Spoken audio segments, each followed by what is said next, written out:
Okay, so there are certain distributions, like I mentioned, like the binomial being a good example of one, where you kind of, how can I put it, they apply more than most. So recently we would look at ones like this, where I would just go, okay, 2x squared for x in the range 0 to 2, something like that, and 0 else. So that probably doesn't apply to too many things, but the binomial distribution applies a lot in nature. So there are certain distributions that you have to kind of learn how to use, and so there are some discrete and some continuous ones that we kind of look at on the course. So on normal maths, you'll do binomial, Poisson, and I don't actually think you do any continuous ones as far as I'm aware. But yeah, we have binomial and Poisson, and yeah, and then we have, over here we have the exponential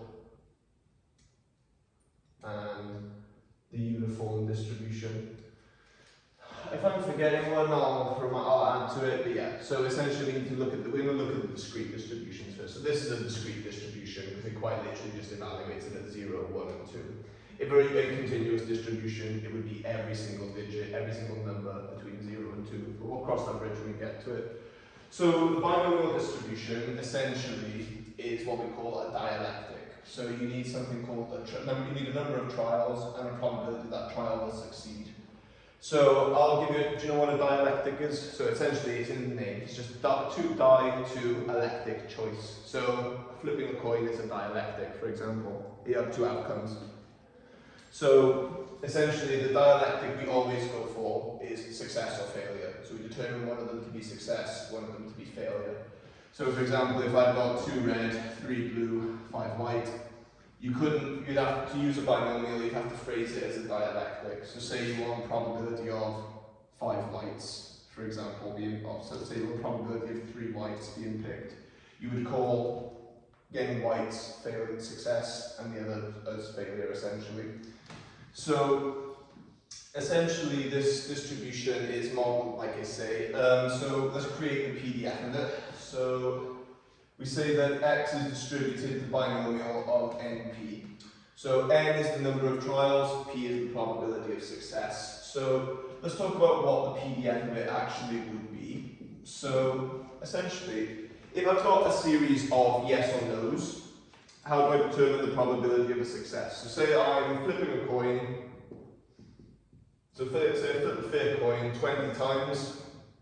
What is the probability that I get, and we'll call it x, so we'll call x a success. Probability of the number of successes is 14, for example. So how would I go about, you can actually just calculate this probability by hand. So do you agree that I'm looking for probability of 0.5 being a success, so you agree it's 14 successes and 6 failures, do we agree?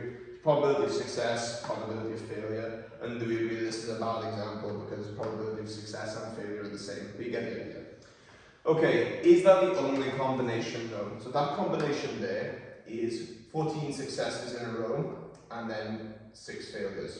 So much like when you did probability at GCSE, if I said to you, for example, 2 white, 3 red, 5 blue, what's the probability of getting 2 reds and 1 blue? You would say, okay, so the options I can have red, red, blue. That would be it. But is that the only way you could get 2 reds and a blue? Yeah, so essentially the blue can go either on the right, the middle, or left. There's 3 options, right? Point being, there are quite a few options for this. You could have head, tail, head, tail, head, head, tail, tail. You get the idea, right? So this one has 3 because there's 3 of them. Choose 2. So have you done Pascal's triangle in? No. Okay, it's actually quite simple. So the choose function, so n choose k, is equal to n factorial divided by k factorial n minus k factorial.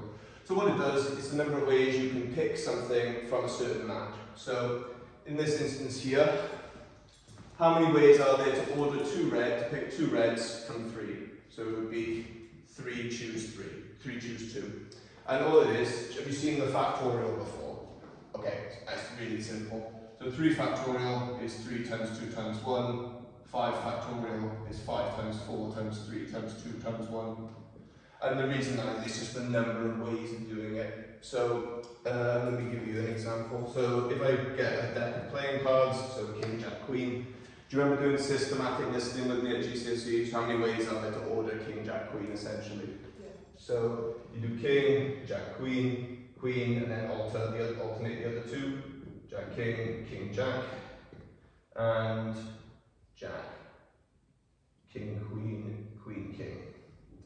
Okay, so there are 6, right? So there are 3. How many ways were there to arrange 3 things? 3 factorial, which is 6. So if I were to say now an ace involved, so I want to point something out. How many ways are there to arrange 2 things? So if it's queen, jack, how many ways are there to arrange that? 2. So it's these 2 repeated, but for king, queen, and jack. So it's 2 factorial times by 3. And so 4 factorial would be these. So it would be this repeated for all of them again. So it would be times by 4 for this essentially. So that's what the factorial is. So if we do what this does, do you agree that they're not all unique? So for example, if I were to do, they're all the same kind of combination really. If I have 2 reds and 1 blue, or no matter all the combinations I have, there's still 2 reds, 1 blue, so it eliminates the counterfeits effectively. So, so this would be 3 factorial divided by 2 factorial, 3 minus 2 factorial. So this would be 6 over 2 times 1. And so the number of ways of choosing 2 things from 3 is 3 ways. And there's actually a much simpler way of doing this because there is a button on your calculator for the choose function, so you will never actually calculate it organically. So if I wanted to have, so there are 20 coin flips and I want 14 of them to be successes. So do you agree there would be 20 choose 14 options essentially? Okay, and I should point out as well, they do link to Pascal's triangle. You will do this in normal maths, but essentially you start with everything above these is, everything else is technically a 0. You don't write the zeros, but everything else is technically a 0. So what's the sum of 1 and 0? 1. What's the sum of, hang on. So what is the sum of 0 and 1? 1, what's the sum of 1 and 1? 2, 1, 3, 3, 1, 1, 4, 6, 4, 1, if you see the pattern. So the choose function essentially corresponds to the row and entry in the row. So if I were to say 4 choose 3, 4th row, 3rd one in, essentially. This counts as the 0th row, technically. So 1, 2, 3, 4, 3rd one in. So if I were to do 4 choose 3, it would be 6, essentially. That's just another way of counting things. Anyway, so this is how I found the probability of getting 14 heads out of 20, right? So we can just apply this generically now to the binomial. Do you agree it doesn't have to be a coin flip, it doesn't have to be 14 successes out of 20? So the binomial is n choose k, n choose k, and then it's probability of success to the power of k. Right, so if the probability of a success is a p, what's the probability of failure? It'd be 1 minus p, right? Yeah. And if there's k trials, and I want k of them to be success, how many failures would there be if there are k successes? It would be n minus k. And that's your binomial distribution essentially. And this is for x in x up to your n, essentially. X less than n, less than 0. 0 less than n, less than 0. I'm being stupid here. For k less than n, effectively, and 0 elsewhere. Okay, so let's just use the binomial. So I'm going to give you a simple example of using it first of all, and then I'm going to show you how you really use it. So your calculator, unfortunately, when I was in school, they didn't have this option. Your calculator will actually do this binomial for you. It's actually really nice. So a big part of the further maths curriculum is you will be given a question and you've got to work out which of these distributions kind of applies. So obviously today, that's not binomial, we're going to get binomial, but let's say, for example, I perform a trial on, let's say, 16 patients. There's a 0.2%, a probability of 0.2 chance that they have the virus, a virus. So that's the setup. So X is distributed to binomial with NP. And what is N, what is P? How many trials are there? 16. There are 16 people. And what's the probability of success? 0.2. Yeah, exactly that. So why is it a binomial? How do you know from the context of the question it's a binomial? Because they either have it or they don't. There's no other alternative, and they are just trials. They're just fair trials. Okay, so what is the probability that the number of patients, so the number of patients with the virus is equal to, is equal to 3. Is exactly equal to 3. So let's do it. So what we do is we just use our PDF. So how many trials were there? 16. Choose, and we want how many successes? 3. And then it's 0.2 to the power of 3, 0.8 to the power of 13. So we want that many successes, and we want that many failures. And you just check it in your calculator. So I need to see your calculator because your choose function might be in a different place to mine. So mine is shift and divide. This is yours. So it should just be NCR. You got NCR anywhere?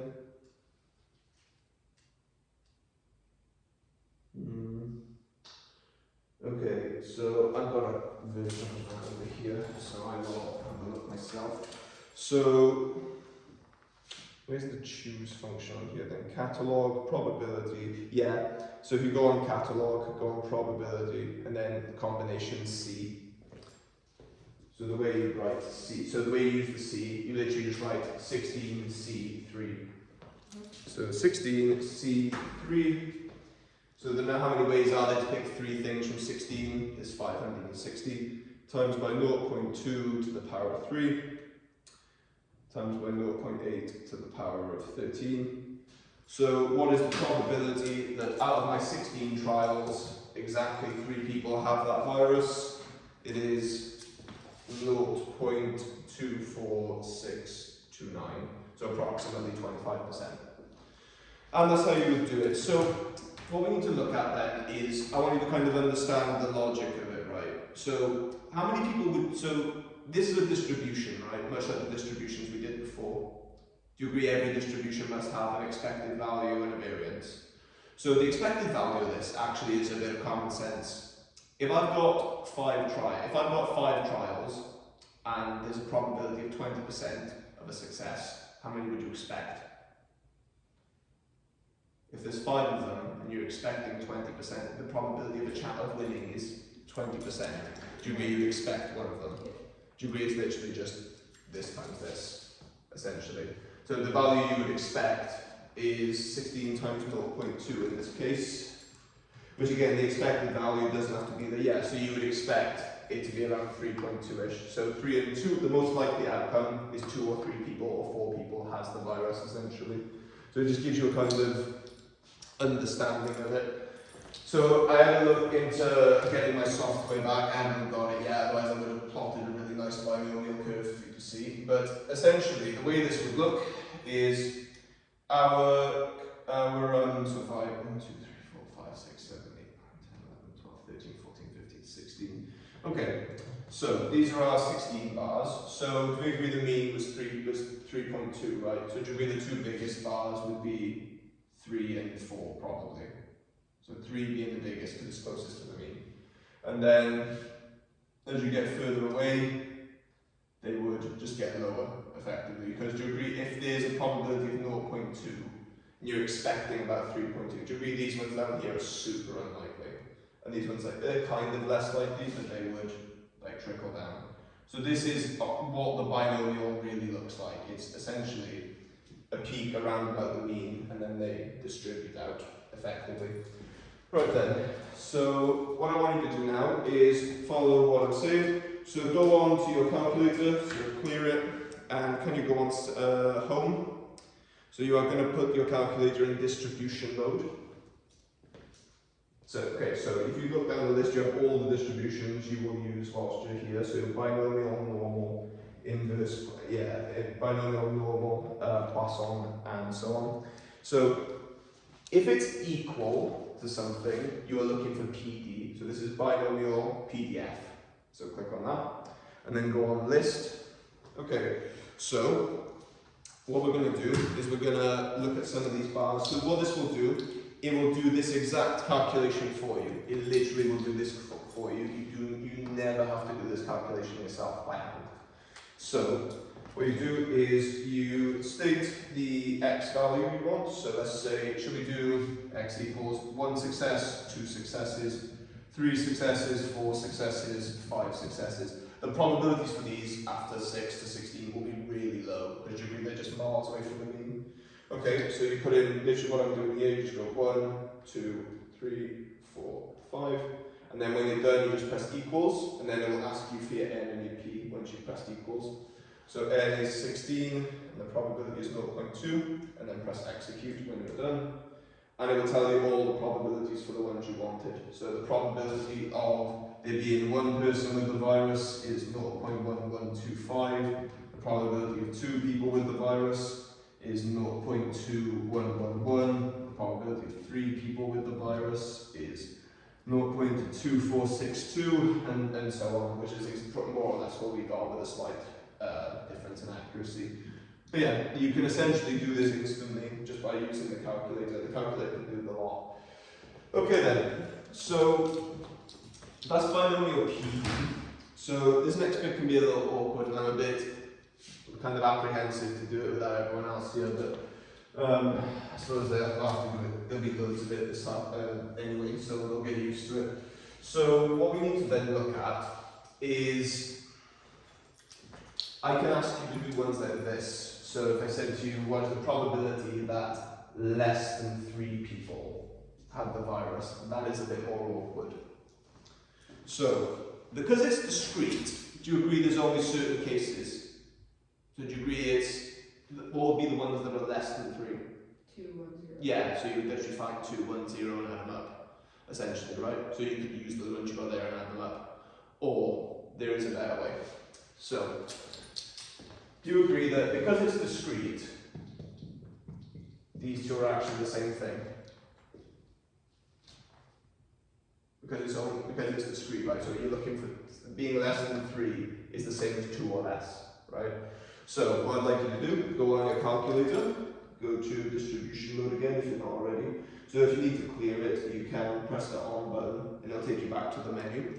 So this is a CD. This is cumulative. So it's a bunch of them together. So you go on binomial CD, and then go on list.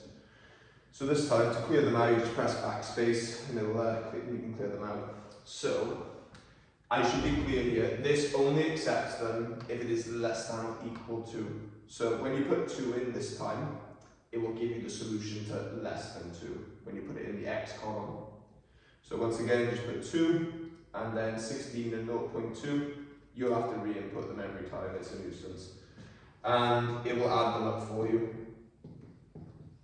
So 0.3518 would be those 3 added together, and that's how you use the CD function. Right, so what I'm going to do is I'm going to show you how to use, actually I'll tell you what I can do, yeah, we can do it more. So what's the probability on the same question then, that the number of people who have the virus was between 3 and 6. So more than 3, but less than or equal to 6. How would you do that? Would you do it separately? Pretty much, yeah. So I would say, do you agree that it's, So think of the ones that are actually involved in this. So you're going to be 4, 5, and 6. So it's the probability of this, take away the probability of this. So you find those two on your calculator and you take the difference.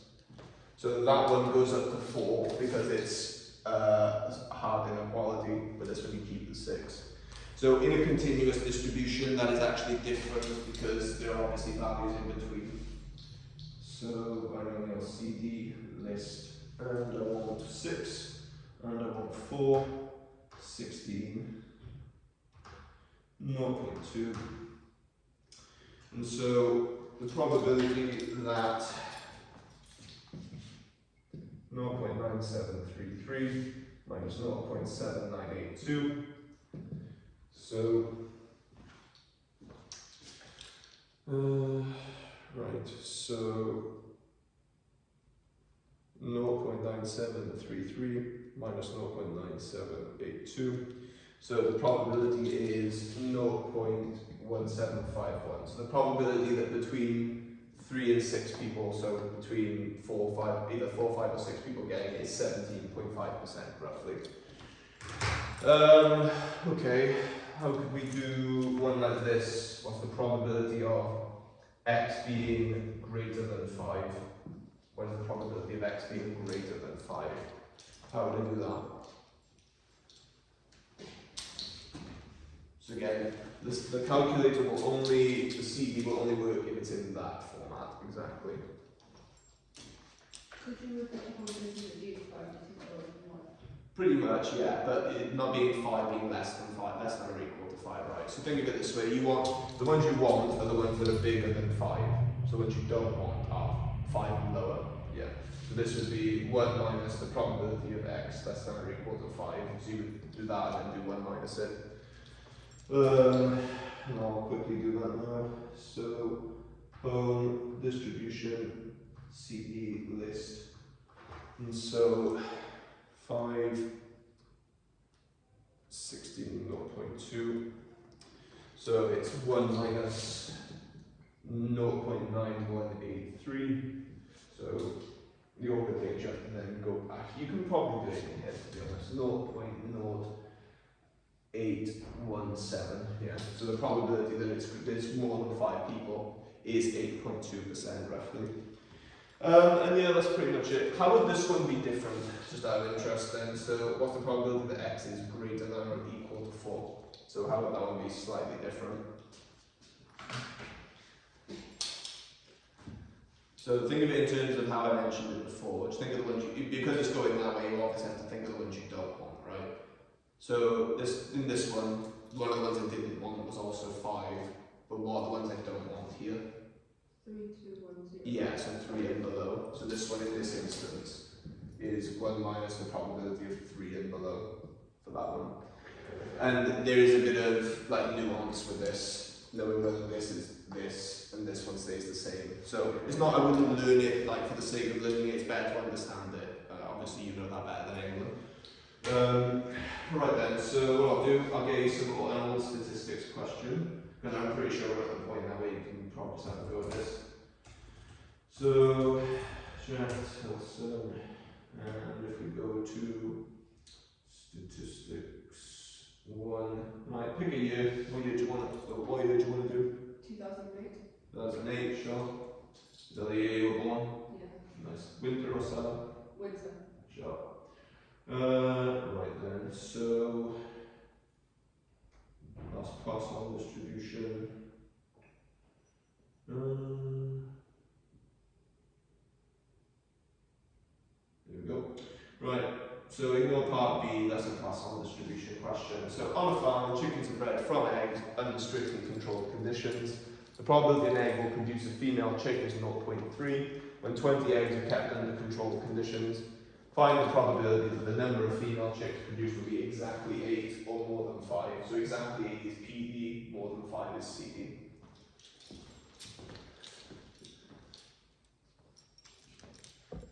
I'm going to move this over here just so that people can see it. I won't catch you in it. So again, it is reversed, but So ignore part B, like I said, because that is a pass-on distribution question.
Okay, so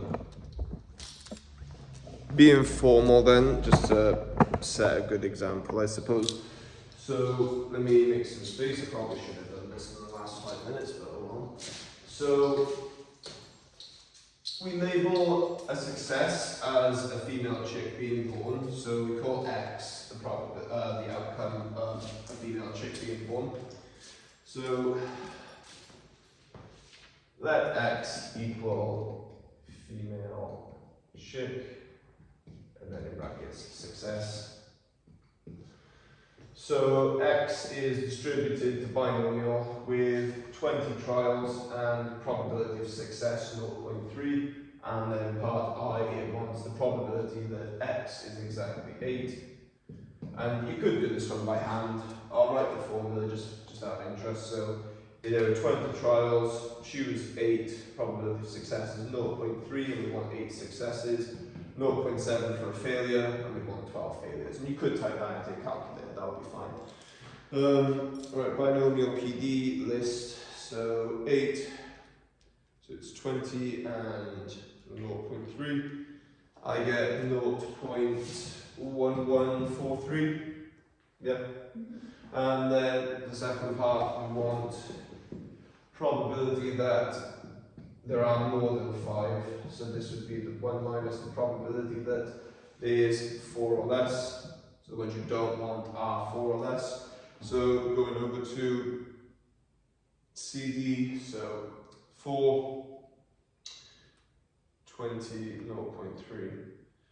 So we get that this is 1 minus 0.2375, and so it is, I'm being stupid here I think, I can just do it, it's 0.7625. 76.25, yeah. Nice, and that's it. That is honestly it. That's binomial. Right, so we do another one, see if I can find a more difficult one. What year do you want?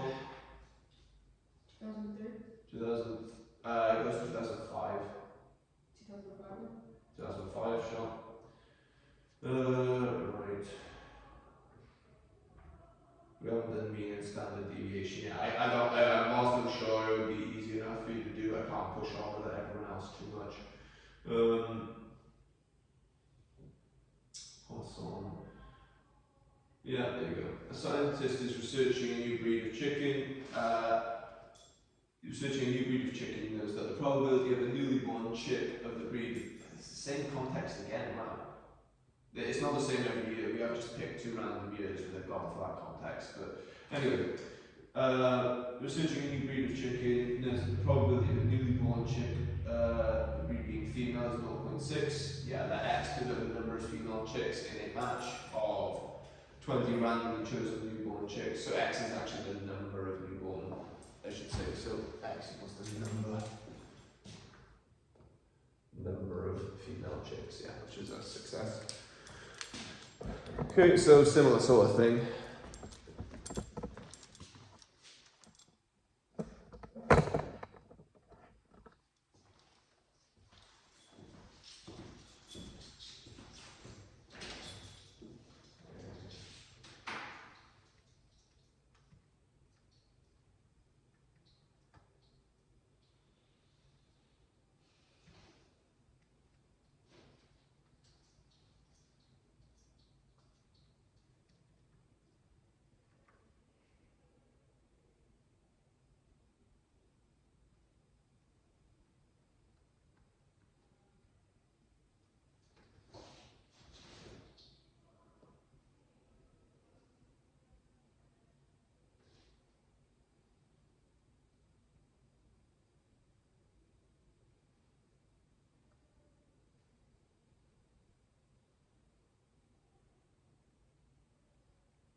Okay, so using binomial PD for the first one. So once again, I probably should have made some space. Here I am. Again.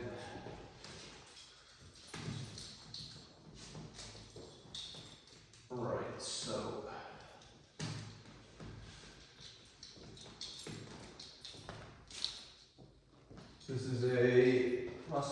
this is a binomial distribution with number of trials 20 and probability of success 0.6.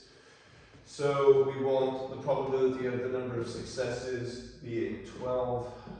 So once again, I'll do it formally, but 20 choose 12, so there are 20 choose 12 different combinations, and we want 12 successes, so 0.6 apiece, and we want 8 failures, which are 0.4 apiece. Okay, so using binomial PE,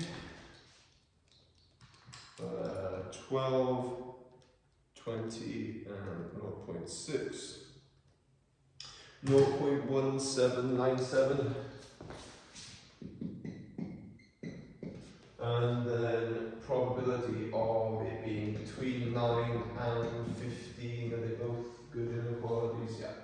Okay, so once again, just think of the ones you want. Do we agree we want 9 all the way up to 15? So it would be x less than or equal to 15 up to, so the first one we don't want is, hang on, I'm being stupid here. So x is less than or x is greater than 9. So the ones we don't want are 8 or less, right? Yeah, 8 or less we don't want. Yeah, so it'd be that. So using binomial CD,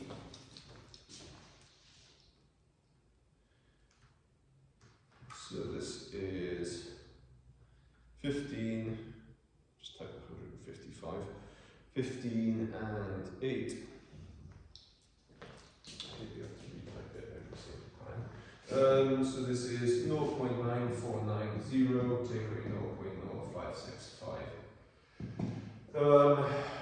Right then, so use my other calculator. So I get 0.949, take away 0.0565. So did you get 0.8925? Nice. 0.8925. Do you want to do one more or do you want to go home? Yeah, sure, sounds good. What year do you want? 2006.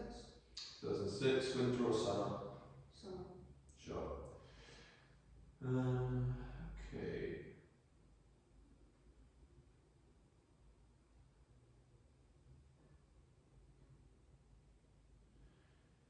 Oh, that's interesting. Okay. Right, so you'll be able to do 1 and 3 with the mean and standard deviation at. Well, you can do the mean if you want, but I haven't told you how to find the mean, the standard variance and standard deviation yet. So you can do you can do 1, 3, yeah. I mean, obviously I've not taught you one distribution, so it's obvious a certain type of distribution, but I'm sure you'll be fine. Yeah, you can find the mean of the two.